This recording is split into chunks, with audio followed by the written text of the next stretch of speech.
नमस्कार।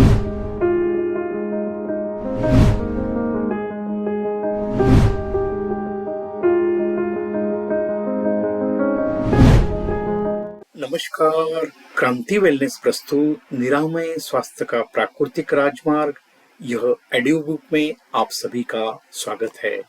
हम जान रहे हैं भाग 1 अध्याय 3। आज जानेंगे लेखक की प्रार्थना। लेखक स्वयं को लेखक नहीं मानते, वह एक वक्ता मानते हैं। यह पुस्तक परमात्मा को समर्पित किया है। उसने दिए हुए सद्बुद्धि के कारण यह निर्माण हुआ है। उसके लिए लेखक स्वयं को लेखक नहीं कहते, तो व्यक्त करने वाला एक साधन कहते हैं। श्रोताओं, मेरा जन्म महाराष्ट्र के बुल्ढाना जिले के भड़गांव नामक गांव में हुआ। अत्यंत साधारण और निर्धन परिवार में मेरा जन्म हुआ। माता पिता बताते हैं कि जब मेरा जन्म हुआ उस समय घर की स्थिति इतनी दयनीय थी कि मेरे लिए कपड़े खरीदने तक पैसे नहीं थे। मेरे पिताजी विद्यालय में शिक्षक थे, परंतु मानसिक संतुलन बिगड़ने के कारण उनकी नौकरी कुछ समय के लिए छूट गई और परिवार पर गहरा आर्थिक संकट आ पड़ा। माँ ने मजदूरी करके घर चलाने का प्रयास किया। बचपन ही मैंने होटल पर पार्ट टाइम काम किया और बाद में मजदूरी करके पढ़ाई जारी रखी। गरीबी की कठिनाइयों को सहते हुए भी मन में केवल एक ही सपना था, जीवन में कुछ बड़ा करना। भारतीय रेल में नौकरी मिली, पर आत्मसंतोष नहीं मिला। इसलिए नौकरी छोड़कर व्यवसाय शुरू किया। कठिन परिश्रम, ईमानदारी और परमात्मा की कृपा से धीरे धीरे सफलता मिलने लगी। जीवन संगिनी शोभा का साथ और सहयोग इस यात्रा में सबसे बड़ा बल माना गया। जानते हैं, संघर्ष से ही सफलता तक की सफर। व्यापार में प्रगति हुई, आर्थिक कठिनाई दूर हो गई, किंतु जीवन में सुख के साथ साथ रोग भी आने लगे। मधुमेह, ब्लड प्रेशर और डाइजेशन संबंधी समस्याओं ने स्वास्थ्य छीन लिया। उस समय भीतर से बेचैनी थी, सब कुछ होने पर भी शांति क्यों नहीं है। यही पीड़ा मुझे योग की ओर ले गई।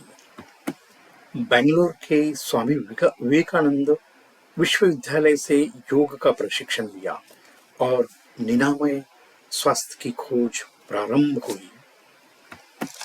निरंतर साधना, अध्ययन और प्रयोग से यह समझ में आया कि मानव शरीर का संपूर्ण स्वास्थ्य तभी संभव है जब आहार, विहार और मन, इन तीनों में संतुलन हो। मेरठ की संस्था और अन्य शोध कार्यों से प्रेरणा मिलाई। लंघन, आंतरिक शुद्धि, डाइजेशन थेरेपी और नेचुरल डाइट सिस्टम के प्रयोग से अद्भुत परिणाम प्राप्त हुए। धीरे धीरे मेरी स्वास्थ्य समस्याएं दूर हो गई और मुझे विश्वास हो गया, यह मार्ग केवल मेरे लिए नहीं बल्कि समस्त मानवता के लिए है। इस अनुभव से प्रेरित होकर मैंने निरामय भारत की स्थापना की। यह केवल व्यक्तिगत स्वास्थ्य का मार्ग नहीं बल्कि मानव सेवा का मिशन है।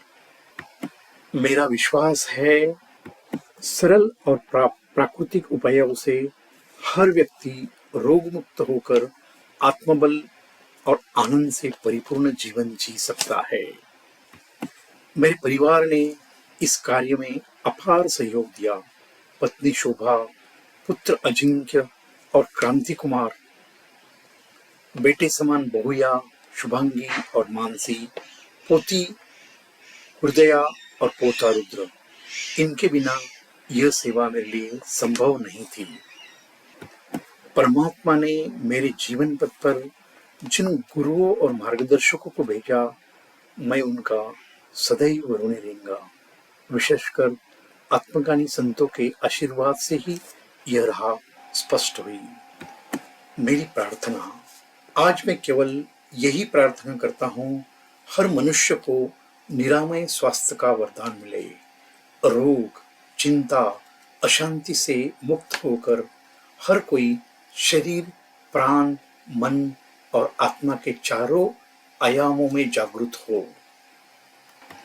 श्रोताओं, यह कार्य केवल व्यवसाय, नाम, यश के लिए नहीं, बल्कि मानव सेवा ही ईश्वर सेवा के लिए है। अंत में यह पुस्तक भी उसी सेवा का एक साधन है। यदि इसे पढ़ने के बाद पाठक थोड़े स्वास्थ्य और शांति की ओर बढ़ते हैं, तो यही मेरे लिए सबसे बड़ा पुरस्कार होगा। आपका परमात्मा और प्रकृति का सेवक, मेरा भौतिक नाम रमाकांत मुकुंद जादव है। यह तीसरा अध्याय यहाँ समाप्त होता है। मिलते हैं अगले भाग में। तब तक स्वस्थ रहे, मस्त रहे। धन्यवाद। आपका दिन शुभ हो।